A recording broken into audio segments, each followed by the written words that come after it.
झारखंडमधल्या जयपाल सिंग मुंडा स्टेडियममध्ये जे आपले विद्यार्थी बांधव आंदोलन करत होते त्या आंदोलनाची एक प्रकारे यशस्वी सांगता झाली।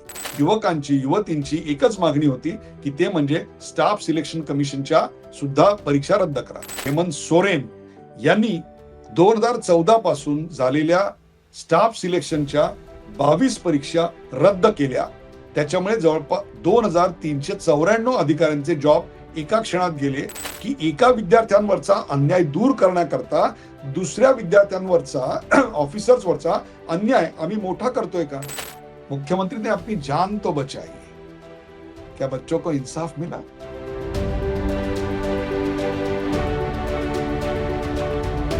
नमस्कार, द उदय निरुळकर शो मध्ये आपल्या सगळ्यांचं मनपूर्वक स्वागत। प्रेक्षको, मी डॉक्टर उदय निरुळकर। आज एका आनंदाच्या वार्तेने तुमच्या समोर कार्यक्रमाला सुरुवात करायची आणि ती म्हणजे झारखंडमधल्या जयपाल सिंग मुंडा स्टेडियममध्ये जे आपले विद्यार्थी बांधव आंदोलन करत होते त्या आंदोलनाची एक प्रकारे यशस्वी सांगता झाली।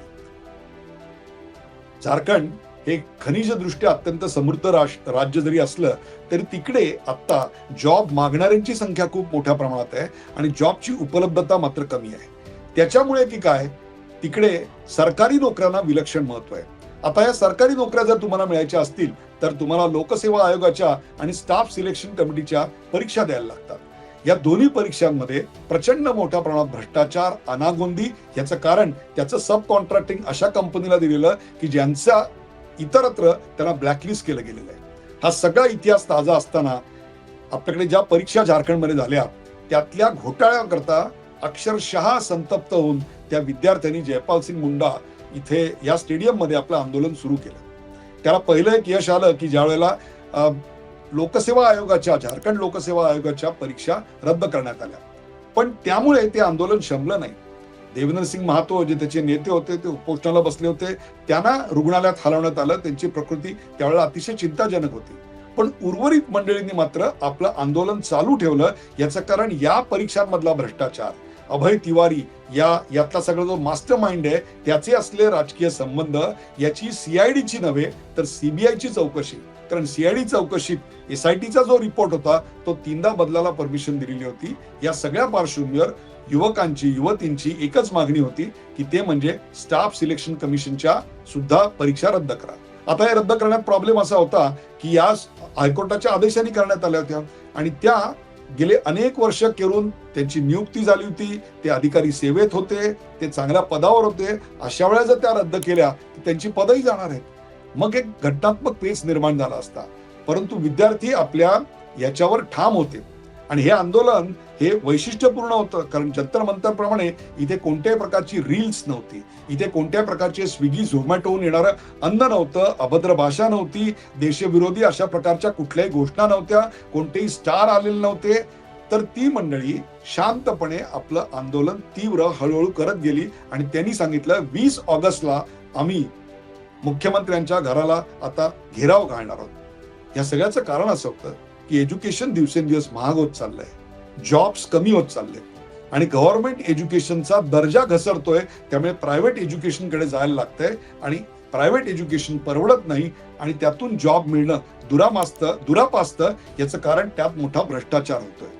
या सगळ्या पार्श्वभूमीवर या आंदोलनाची तीव्रता वाढत गेली आणि मग राहुल गांधी यांनी एक चिठ्ठी लिहिली। राहुल गांधींच्या चिठ्ठीचा परिणाम असा झाला की झारखंडचे मुख्यमंत्री हेमंत सोरेन यांनी 2014 पासून झालेल्या स्टाफ सिलेक्शनच्या 22 परीक्षा रद्द केल्या।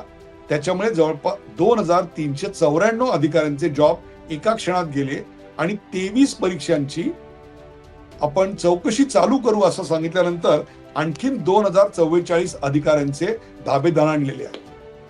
म्हणजे एक आंदोलन शमवलं, तिथे टाळ्या वाजवण्यात आल्या, तिथे उपोषण जेव्हा चालू होतं सविता कुमारी, रुपेश पाल त्यांनी उपोषण सोडलं आणि इकडे जे अधिकारी नोकरी गमावले आणि ज्यांना नोकरी जाईल अशी भीती वाटते ते सगळे आता धरण्याला बसले। म्हणजे एकीकडचा ट्रॅफिक जाम हटवला आणि दुसरीकडे तयार केला। अर्थात याकरता अमिताभ कौशल यांची नियुक्ती करण्यात आली आहे। ते या सगळ्याची रिफॉर्म्सचा नवीन आराखडा वगैरे तयार करतायत, पण आपले जॉब गेल्यानंतर आपली सुनवाई पण न होता, आमचं म्हणणं सुद्धा ऐकून न घेता हे केल्यानंतर हे लिगली चॅलेंज होणार हे उघडच आहे. आता दागी विद्यार्थी कोण होते आणि ते ऑफिसर झाले, आणि बेदाग विद्यार्थी कोण होते आणि ते ऑफिसर झाले, हे शोधणार कसं? आणि आमचं न ऐकता तुम्ही एकतर्फी असा निर्णय कसा घेतला? असा कोणता जांच कमिटीचा रिपोर्ट तुमच्याकडे होता, असा कोणता तपास तुमच्याकडे होता मिस्टर मुख्यमंत्री, की तुम्ही असा निकाल घेतला?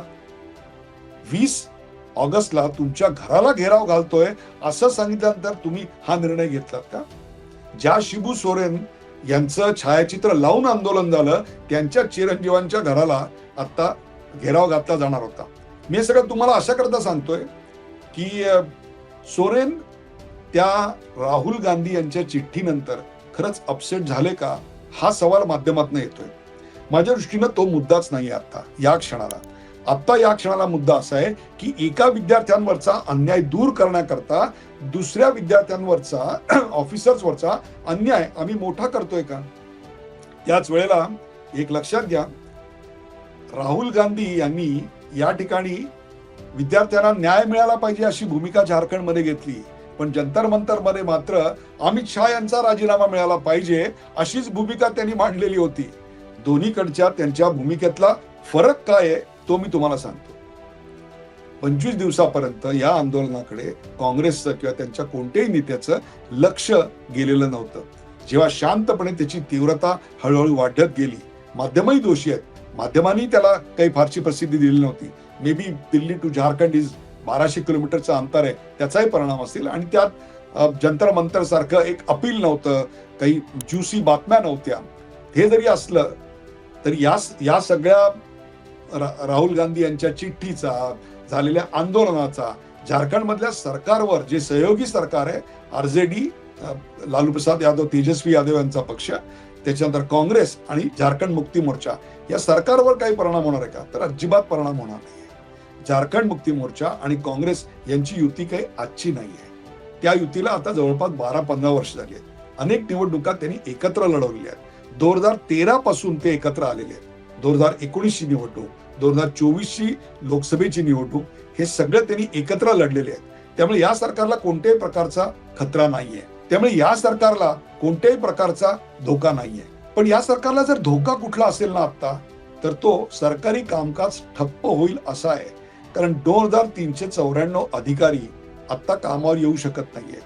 दुसरी गोष्ट, 2000हून अधिक अधिकाऱ्यांच्या डोक्यावर टांगती तलवार आहे, त्यामुळे त्यांचंही काम पूर्णपणे मिळणार नाहीये. अशा वेळेला प्रशासन ठप्प होत आहे, याबद्दल काय बोलणार? दुसरी गोष्ट, सीआयडीची चौकशी मान्य नाही हा मेसेज सर्वत्र गेल्यानंतर त्या सीआयडीच्या विश्वासार्हतेचा प्रश्न खूप मोठ्या प्रमाणात वरती आलेला आहे. तिसरी गोष्ट, ज्या अधिकाऱ्यांना तुम्ही आता काढून टाकताय त्याच्यात 100च्या 100% हे बदमाश होते आणि गैरप्रकाराने आलेत असं कसं म्हणणार? त्यातल्या जे इमानदार आहेत त्यांच्यावर अन्याय नाही का झाला? आता तुम्हाला मी खरी मेघ सांगतो. राहुल गांधी यांच्या चिठ्ठीवरून लगेच जादूची कांडी फिरली आणि हेमंत सोरेन यांनी विद्यार्थ्यांच्या मागण्या मान्य केल्या आणि स्टाफ सिलेक्शनच्या परीक्षा रद्द केल्या, असं अजिबात नाहीये. आता काय झालं ते मी तुम्हाला सांगतो. हेमंत सोरेन यांचे अतिशय जवळचे सहकारी, ते म्हणजे सुधीर गुप्ता, की जे या सगळ्या प्रक्रियेत होते, त्यांच्या जवळचे आणखीन एक म्हणजे मंत्री असलेले सोनू, या दोघांना आता चौकशीसाठी बोलवण्यात आले. म्हणजेच तुमच्या विरोधातलं वातावरण जे आहे, चौकशी जी आहे ती नेक्स्ट टू यू या माणसापर्यंत येऊन पोहोचलेली आहे. अजिता भट्टाचार्य, एका ताकदवर माणसाच्या या पत्नी, त्यांना चौकशीसाठी बोलवण्यात आलेलं आहे.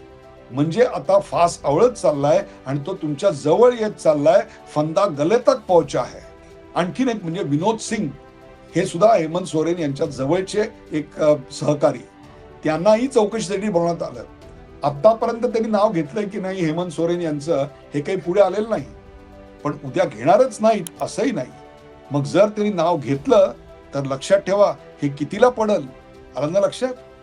एकीकडे आंदोलनाला यशस्वी सांगता झाली म्हणून जे विद्यार्थी आहेत, काही विद्यार्थी ते आनंद व्यक्त करतायत. दुसरीकडे अनशन सुटलं त्यामुळे सरकार निर्धास्त झालं. देवेंद्र महातो यांचं अनशन यापूर्वीच संपलेलं होतं. आता त्यांचा ग्रुप जो आहे तो याच्यात सामील होणार नाही. आता स्टाफ सिलेक्शन कॅन्सल झालं म्हणून खुश झालेले आहेत, तो ग्रुप सामील होणार नाही. म्हणजे एक प्रकारे स्टुडंटचं एज्युकेशन जे होतं ते असं डिव्हाइड केलं गेलं आणि आपल्यावर येणारं बालंट काहीसं थांबून ठेवलं गेलं, काहीसं दूर लोटलं गेलं आणि जे आता एजिटेट करतायत अनेक अधिकारी त्यांना कोर्टात जायचा मार्ग मोकळा केला की तुम्ही कोर्टात जा, स्टे आणा, तुम्हाला ताबडतोब कामावर नंतर मला कायदेशीररित्या घ्यावं लागेल. मुख्यमंत्री ने अपनी जान तो बचाई, क्या बच्चों को इंसाफ मिला? मुख्यमंत्र्यांनी खुर्ची तर वाचवली, आपली प्रतिष्ठा वाचवली, पण खरोखरच त्या विद्यार्थ्यांना न्याय मिळाला का? बघा, विचार करा. मी माझं विश्लेषण तुमच्या समोर मांडलं. तुम्हाला पटेल न पटेल, तुमचे मतभेदही जरूर व्यक्त करा, पण ते सभ्य भाषेत. तुर्तास इथेच थांबतो. हा कार्यक्रम आपल्याला कसा वाटला ते आम्हाला जरूर सांगा. शेअर करा, सबस्क्राईब करा, लाईक करा. पाहायला विसरू नका द उदय निरगुडकर शो.